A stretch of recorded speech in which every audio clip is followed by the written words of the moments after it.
Hello friends, ഉണക്ക ചെമ്മീൻ ചമ്മന്തിപ്പൊടിയാണ് ഇന്നത്തെ recipe. വീഡിയോയിലേക്ക് പോകുന്നതിന് മുമ്പ് നിങ്ങൾ ആദ്യമായിട്ടാണ് ഈ ചാനൽ കാണുന്നതെങ്കിൽ മറക്കാതെ ഈ ചാനൽ സബ്സ്ക്രൈബ് ചെയ്യുക, ബെൽ ഐക്കണും പ്രസ് ചെയ്യുക.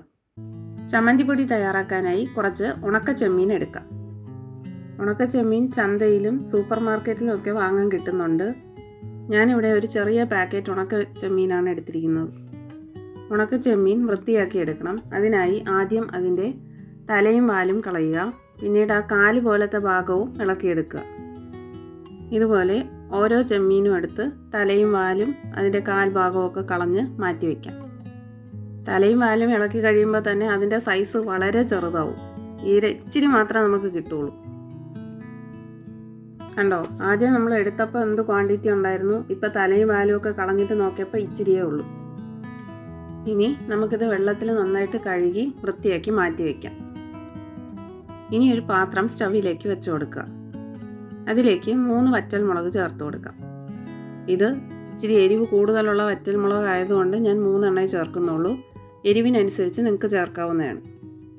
ആ വറ്റൽമുളക് എണ്ണ ഒഴിക്കാതെ ചെറുതായിട്ടൊന്ന് വറുത്തെടുക്കണം.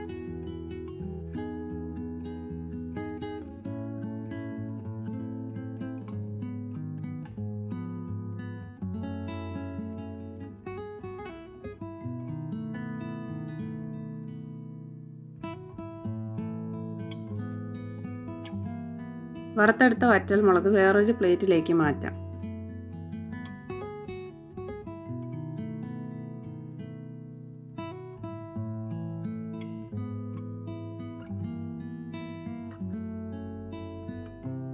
ഇനി വറ്റൽമുളക് വറുത്ത അതേ പാത്രത്തിലേക്ക് കഴുകി വൃത്തിയാക്കി വെച്ചിരിക്കുന്ന ഉണക്ക ചെമ്മീൻ ചേർത്ത് കൊടുക്കാം.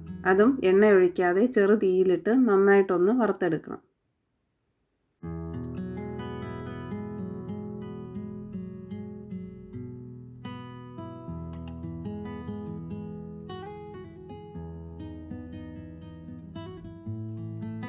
വറുത്ത ചെമ്മീൻ വേറൊരു പാത്രത്തിലേക്ക് മാറ്റാം. ഈ ചമ്മന്തിപ്പൊടി തയ്യാറാക്കുമ്പോൾ ഇച്ചിരി മെനക്കേടാണെന്ന് തോന്നുന്ന 2 കാര്യങ്ങളേ ഉള്ളൂ. ഒന്ന് വറ്റൽമുളക് വറുത്തെടുക്കുന്നതും പിന്നെ ചെമ്മീൻ വറുത്തെടുക്കുന്നതും. ഇത് കഴിഞ്ഞു കഴിഞ്ഞാൽ പിന്നെ വളരെ ഈസിയാണ് അടുത്ത സ്റ്റെപ്സൊക്കെ.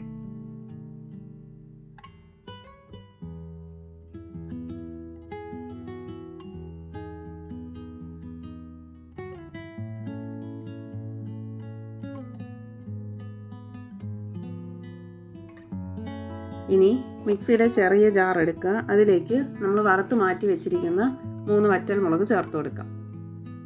അതിൻ്റെ കൂടെ 3 ചുവന്നുള്ളി തൊലി കളഞ്ഞ് ചേർത്ത് കൊടുക്കാം.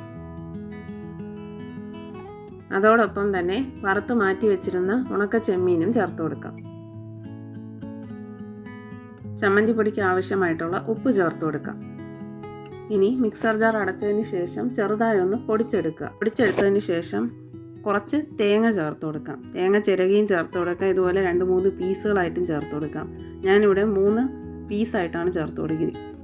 ഇനി അതും നന്നായിട്ട് അടിച്ചെടുക്കാം. വേണമെങ്കിൽ കുറച്ച് വെള്ളം ഒഴിച്ച് നന്നായിട്ട് അരച്ചെടുക്കാവുന്നതാണ്. എന്നുവെച്ചാൽ ഒരുപാട് പേസ്റ്റ് പോലെ ഒന്നും ആക്കി കളയരുത്. നമുക്ക് ചമ്മന്തി പൊടിയായിട്ടാണ് ആവശ്യമുള്ളത്. വെറും ചോറും ഈ ചമ്മന്തി പൊടിയും മാത്രം ഉണ്ടെങ്കിൽ തന്നെ നമുക്ക് ഒരുപാട് ചോറ് കഴിക്കാൻ പറ്റും. നിങ്ങളെല്ലാവരും മസ്റ്റായിട്ട് ട്രൈ ചെയ്ത് നോക്കേണ്ട ഒരു റെസിപ്പിയാണ് കേട്ടോ. ചമ്മന്തിപ്പൊടി നല്ല സൂപ്പറായിട്ട് റെഡി ആയിട്ടുണ്ട്. നിങ്ങളെല്ലാവർക്കും ഈ വീഡിയോ ഇഷ്ടമായെന്ന് കരുതുന്നു. നിങ്ങളെല്ലാവരും ഇത് വീട്ടിൽ ട്രൈ ചെയ്ത് നോക്കുക. നിങ്ങളുടെ വിലപ്പെട്ട അഭിപ്രായങ്ങൾ കമൻറ്റ് ബോക്സിലൂടെ അറിയിക്കുക. മറക്കാതെ ഈ ചാനൽ ലൈക്ക് ചെയ്യുക, ഷെയർ ചെയ്യുക ആൻഡ് സബ്സ്ക്രൈബ് ചെയ്യുക. Thanks for watching.